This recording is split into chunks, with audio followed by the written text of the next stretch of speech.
I am Rocus Joseph Tatamay, missionary of the Sacred Heart. My diocese of origin is the Archdiocese of Rabaul, and I was evangelized by the missionaries of the Sacred Heart from Hiltrup. And bit of the quick family background, I am the firstborn of 14 children, and both parents are still alive. I don't know how many nieces and nephews I have now because there are too many. Was ordained a priest in 1989, and in those times I've been working with formation and also our administration.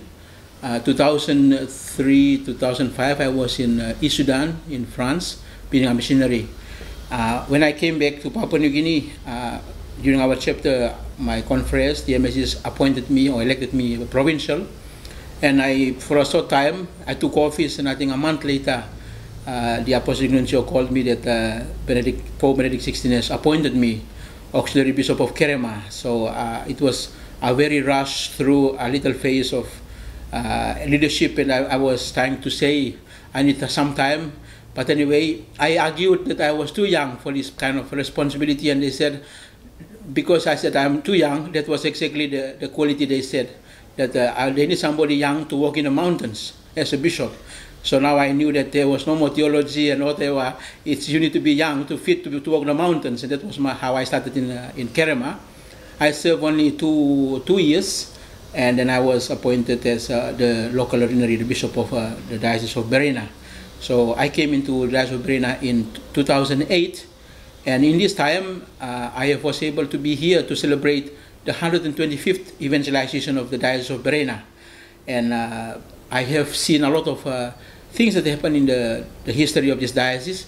I found myself to be the 11th bishop of the diocese, and we have a strong presence of the missionaries that was responsible for the rest of the southern region in Papua New Guinea. We have the southern region, we have the highlands, and we have the Momase to the north, and we have the New Guinea Islands. So this particular side to us is really the southern region. The challenges that we are facing now is to continue with what the missionaries have done.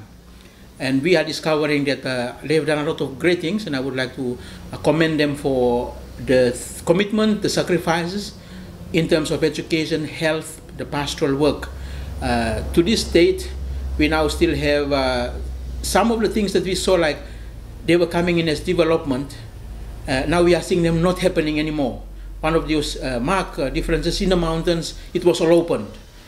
You could walk from the coast to the mountains on caravans, on horses. Now with the construction of little airstrips, there are no more planes flying, and so our delivery of services in health education suffers. Also looking for extra personnel to come and staff the parishes as parish priests. We don't have. We have a limitation on diocesan development of the diocesan clergy, and also we are still grateful that a lot of the religious men, women, coming to contribute to us in the diocese. So the challenge for us today is to really work with the people to seeing what we can do together today without the missionaries anymore. Because there was a tendency to always say missionaries bringing in this good news, okay, they're bringing also goods in and bringing in everything. Now we are saying they are no longer coming. We still depend on some of their assistance, but let us do something concretely home. So that is still a new challenge and a new phase of this development. So we are hoping that we will take responsibility now to saying, let us do it together. Let's move forward together. We need to work in our education, health, and also pastoral work, and we need more families sending your children that we can form to become missionaries to help us continue with the work. So that is where we are today.